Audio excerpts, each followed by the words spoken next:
BJP ने नतीजों को आधार बनाकर 2024 के लोकसभा चुनाव का माहौल अभी से बनाना शुरू कर दिया, जिसकी झलक शीतकालीन सत्र के पहले दिन ही मिल गई। जब बीजेपी और उसके साथी दलों के नेता संसद की बैठक में हिस्सा लेने के लिए पहुंचे, सभी नेता मोदी मैजिक में कामयाबी की हैट्रिक लगाने के दावे करते दिखे। मोदी जी के विकास को एक तरीके से पूरी तरीके से मोहर लगाई। बीजेपी के कद्दावर नेता राजनाथ सिंह ने तो 2024 में बीजेपी की अब तक की सबसे बड़ी जीत की भविष्यवाणी कर डाली। जितनी सीटें पिछले लोकसभा के चुनाव में आई थी, उससे कहीं अधिक सीटों पर भारतीय जनता पार्टी और एनडीए के लोग विजय प्राप्त करेंगे। बीजेपी के सांसद निशिकांत दुबे तो जीत का नया टारगेट तक बताने लगे। 2024 में भारतीय जनता पार्टी कम से कम 400 सीट जीते। जाहिर है विधानसभा चुनावों के नतीजों ने बीजेपी के अरमानों में पंख लगा दिए। राजस्थान, छत्तीसगढ़ और मध्य प्रदेश में कांग्रेस को मिली करारी हार से विपक्ष के इंडिया गठबंधन को जबरदस्त धक्का लगा। हिंदी पट्टी के 3 राज्यों में मिली इस हार के बाद गठबंधन के घटक दलों ने कांग्रेस पर निशाना साधना शुरू कर दिया। और इन नतीजों का असर बंगाल की मुख्यमंत्री ममता बनर्जी के उस फैसले में भी देखा जाने लगा, जिसमें उन्होंने इंडी गठबंधन की 6 दिसंबर को होने वाली बैठक में जाने से इनकार कर दिया। हालांकि ममता ने बैठक में शामिल नहीं हो पाने की वजह पहले से तय कार्यक्रम बताए। मेरे को जानकारी नहीं है, इसी के लिए मैंने बाहर में प्रोग्राम रख दिया। नॉर्थ बंगाल टूर में उधर में हमारा 6-7 दिन का प्रोग्राम है, तो मेरे को जानकारी होता तो हम थोड़ा ही प्रोग्राम रखता, हम जरूर जाते, लेकिन हमारे पास कोई जानकारी नहीं है। ममता बनर्जी के भतीजे अभिषेक ने ताज़ा नतीजों के बावजूद विपक्ष को एकजुट बताया, लेकिन कांग्रेस को नसीहत देने में भी देरी नहीं की। अगर एक साथ लड़ाई करना चाहे तो it should reflect in your action, not your words. जाहिर है कांग्रेस ने इंडी गठबंधन को एकजुट करने की फिर से कोशिश शुरू तो की है, लेकिन अभी उसे लंबा फासला तय करना होगा। इसकी वजह कांग्रेस और क्षेत्रीय दलों की अपनी अपनी मजबूरियां भी हैं। चूंकि कांग्रेस पार्टी को विधानसभा चुनावों में उम्मीद के मुताबिक नतीजे नहीं मिले, इसलिए उसकी हर राज्य में ज्यादा से ज्यादा सीटों पर लड़ने के दावे भी कमजोर हुए। और मध्य प्रदेश में अपनी पार्टी से गठबंधन नहीं होने से खफा अखिलेश यादव को पलटवार का मौका मिल गया। हर हार हमें सबक सिखा के जाती है। मौका मिला तो उन्होंने 2024 में बीजेपी से पार पाने के लिए कांग्रेस को नसीहत भी दे डाली। जो कुछ हुआ मध्य प्रदेश में, भविष्य में ऐसा नहीं होगा। सबको साथ लेकर के और सबका जो भी योगदान हो उसको जोड़ करके ही भारतीय जनता पार्टी का मुकाबला किया जा सकता है। अखिलेश ने साफ साफ कहा कि जो दल जहां मजबूत हैं, दूसरे दलों को उनकी मदद करनी होगी। हालांकि फारूक अब्दुल्ला जैसे नेताओं ने चुनावी नतीजों से इंडिया गठबंधन पर किसी तरह के असर के दावों को खारिज कर दिया। 3 राज्यों में बीजेपी की बम्पर जीत का असर शेयर बाजार पर भी दिखा और निफ्टी और Sensex all time record level पर पहुंच गया। बीजेपी की ट्रिपल जीत के बाद आज सुबह बाजार खुलने के साथ ही सेंसेक्स और निफ्टी में जोरदार तेजी देखी गई। आज का कारोबार खत्म होने पर सेंसेक्स 1384 अंकों की उछाल के साथ 68,865 के स्तर पर बंद हुआ, जो कि सेंसेक्स का अब तक का सबसे ऊंचा स्तर है। इसी तरह निफ्टी भी 419 अंकों की बढ़त के साथ 20,687 पर बंद हुआ। निफ्टी का भी ये अभी तक का सबसे ऊंचा स्तर है।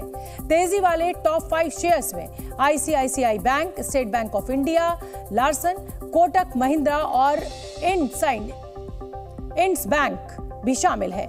गिरने वाले शेयर्स में विप्रो और टाटा मोटर्स के शेयर्स शामिल हैं। मार्केट एक्सपर्ट्स का कहना है कि बीजेपी की बम्पर जीत से ये आस बंधी हुई है कि 2024 के लोकसभा चुनाव में भी बीजेपी को बड़ी जीत मिलेगी।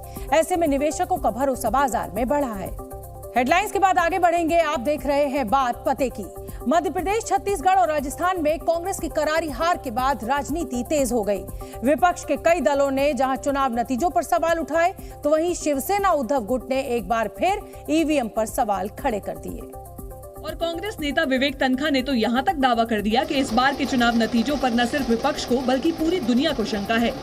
लोग बोल रहे थे, हमने जो ग्राउंड में देखा और जो कल रिजल्ट आया, हमको मैसेज दिख रहा है। हमको बिलीव भी नहीं है कि ये रिजल्ट हो सकता है। शिवसेना उद्धव गुट के नेता संजय राउत ने ईवीएम पर सवाल उठाते हुए बैलेट पेपर से चुनाव कराने की मांग कर डाली। तो हम ये कहते कि अगर ये लोगों के मन में शंका है तो एक बार शंका दूर कर दीजिए, एक चुनाव आप बैलेट पेपर पर लीजिए ना। विपक्ष के कई नेताओं ने केंद्र सरकार को ईवीएम के इस्तेमाल रोकने पर विचार करने की नसीहत दी। वहीं इस बीच बीएसपी सुप्रीमो मायावती ने भी मध्य प्रदेश, छत्तीसगढ़ समेत 5 राज्यों के चुनाव नतीजों पर सवाल खड़े किए। मायावती ने इन चुनावी नतीजों को विचित्र और रहस्यमयी करार दिया। और सोशल मीडिया पर एक पोस्ट शेयर करते हुए लिखा कि विधानसभा चुनाव के परिणाम एक पार्टी के पक्ष में एक तरफा होने से लोगों का चिंतित होना स्वाभाविक है। मायावती ने कहा कि चुनाव के माहौल को देखते हुए ऐसा परिणाम लोगों के गले के नीचे उतर पाना बहुत मुश्किल है।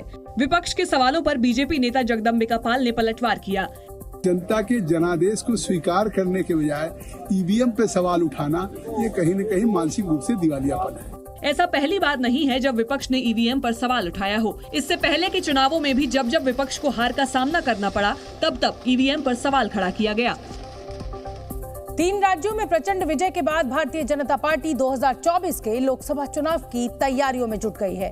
इसी कड़ी में बीजेपी ने उत्तर प्रदेश की सभी 80 सीटों पर आंतरिक सर्वे भी शुरू कर दिया है। इस आंतरिक सर्वे के जरिए बीजेपी अपने सभी सांसदों की लोकप्रियता की जानकारी जुटाएगी। साथ ही ये भी पता लगाया जाएगा कि 2024 में किस सांसद की जीत की कितनी संभावनाएं हैं।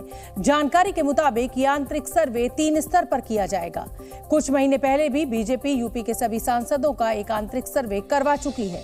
सूत्रों के मुताबिक सर्वे रिपोर्ट के आधार पर ही सांसदों को फिर से टिकट देने या न देने का फैसला लिया जाएगा। सूत्रों का यह भी कहना है कि अपने इलाके में अलोकप्रिय और बेपरवाह सांसदों का टिकट कट सकता है। सर्वे में उन लोकसभा सीटों के बारे में भी खास जानकारी जुटाई जाएगी जहां बीजेपी अभी तक नहीं जीत पाई है। मिजोरम विधानसभा चुनाव में ZPM यानी जोरम पीपल्स मूवमेंट ने शानदार प्रदर्शन करते हुए बहुमत हासिल कर लिया, जबकि सत्ताधारी MNF यानी मिजो नेशनल फ्रंट को करारी हार का सामना करना पड़ा। जिसके बाद अपनी सरकार को बचा पाने में नाकाम रहे मिजोरम के मुख्यमंत्री जोरामथंगा ने राजभवन में राज्यपाल डॉक्टर हरिबाबू कम्भमपति को अपना इस्तीफा सौंप दिया। बड़ी बात यह है कि खुद मुख्यमंत्री जोरामथंगा भी आइजोल पूर्व 1 की सीट से हार गए। उन्हें ZPM के ललनथन संगा ने हराया। मिजोरम की 40 विधानसभा सीटों में ZPM को 27 सीटें मिली, MNF को 10 सीटें मिली, बीजेपी के खाते में 2 सीटें आईं, जबकि कांग्रेस को 1 सीट मिली। वहीं बीजेपी ने नतीजे को स्वीकार करते हुए जनादेश के सम्मान की बात कही। People began to feel that earlier people are against the BJP, but now people began to accept the BJP. It's a good sign. इस बीच जोरम पीपल्स मूवमेंट के नेता लाल दोहोमा ने जीत पर खुशी जताई और 1-2 दिन में राज्यपाल से मिलने का दावा भी किया। साथ ही इस बात के संकेत भी दिए कि शपथ ग्रहण भी जल्द ही होगा। मिजोरम में बहुमत हासिल करने वाली ZPM के अध्यक्ष लाल दुहोमा की कड़ी मेहनत का ही ये नतीजा है कि ZPM अब सरकार बनाने जा रही है। लाल दुहोमा ने अपने करियर की शुरुआत 1977 में एक IPS अधिकारी के तौर पर की। गोवा में तैनाती के दौरान उन्होंने तस्करों पर बड़ी कार्रवाई की। लाल दुहोमा के काम को देखते हुए 1982 में उन्हें पूर्व प्रधानमंत्री इंदिरा गांधी का सुरक्षा प्रभारी बनाया गया। वो 1982 में एशियाई खेलों की आयोजन समिति के सचिव भी थे। इसके बाद 1984 में लाल दुहोमा ने पुलिस सेवा से इस्तीफा देकर राजनीति में एंट्री की और कांग्रेस में शामिल हो गए। 1984 में ही लाल दुहोमा कांग्रेस के टिकट पर मिजोरम से लोकसभा चुनाव जीतकर संसद पहुंचे, लेकिन 1986 में उन्होंने कांग्रेस की सदस्यता से इस्तीफा दे दिया, जिसके बाद दल बदल विरोधी कानून के तहत अयोग्यता का सामना करने वाले वो पहले सांसद बने। 1986 में उन्होंने मिजो नेशनल यूनियन का गठन किया।